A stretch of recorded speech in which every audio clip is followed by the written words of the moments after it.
करुचे चिरानी लाइव को आपन को स्वागत। आपण माने केमती अछंदी मु आशा करुचे आपण माने भलर थिबे। आज चलंतु आमे बनबे टेस्टी टेस्टी माछ तरकारी। चलंतु मु केमती बनाउची मु आपण माने को शेयर करुची। आपण वीडियो को फास्ट टू लास्ट तक देखिए, जमा भी स्किप करिवेनी। मु माछ को धोई के रखी देइची। हळदी गुंड लूण ताधर आमे पकेकी भलसे गोळेई के रखी नबा। देखो मुझे गोल देवे आलू टमाटर पियाज अदा रसुण आपको भलसे आम काटिदवा। एवं चलते आम कढ़ई फास्ट तेल दबा। तेल दे सारापर कढ़ई तातिला आम तादे माछ पकईवा। देखु मुझे माछ ए पकईदेली।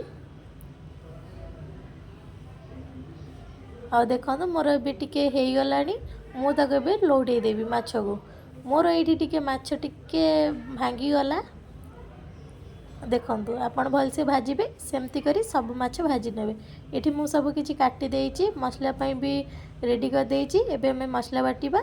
एबे आलू को टिके भलसे भाजी नबा। देखंतु मु एठी जीरा टिके पानी नै भलसे बाटी देबी। देखंतु मोर आलू हेइ गलाई। एबे हमें आलू काढी दबा।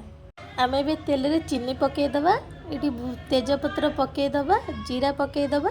से फुटी आसलानी आमे काटी थिया पियाज को पकेकी भलसे भाजी नबा। देखंतु आमर पियाज भी हो गलानी। एबे रखी बाटिकी रखी मसला को आम तादे देदबा। भलसे मिक्सिंग करदबा। देखंतु बढ़िया से मुझे गोलई नेली। काटिकी रखी टमाटर को पकईदेली। बढ़िया से गोलई नवा।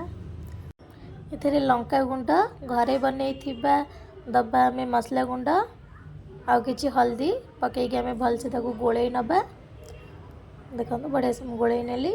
आपण मैंने भी एमती भाव करंतु। देखंतु बढ़िया से हमर होगला मसला। देखो मसला पूरा रेडी। मसला रू तेल भी बाहरी आसलानी। एबे एथरे आमे आलू पकई नबा। देखंतु आलू आमे पकई नेली। ताकू भल से भी गोलई दबा। एबे आधरे आमे जस्ट पानी दबा। ये टिके फुटी आसले आधरे आमे पानी दबा। बढ़िया से फुटिलानी। एबे एथरे आमे पानी दे दबा। पानी देके गोलई नबा। एबे आमे लूण देदबा स्वाद अनुसार। तो भलसे गोलई नबा। एबे आमे ताऊ फुटिया पई छाड़दबा। देखंतु मोर केते बढ़िया से फुटुची।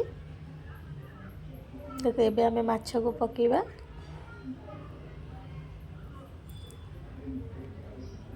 हमर माछ एबे पड़ी गेला तादरे। तरकारीटा बढ़िया फुटुची। देखो आमर माछ पड़ीगला। एबे आम भलसे गोलई नबा। आउ टिके किछ समय फुटिया छाड़दबा। एबे आम दीटा लंका पकईदबा, कंचा लंका।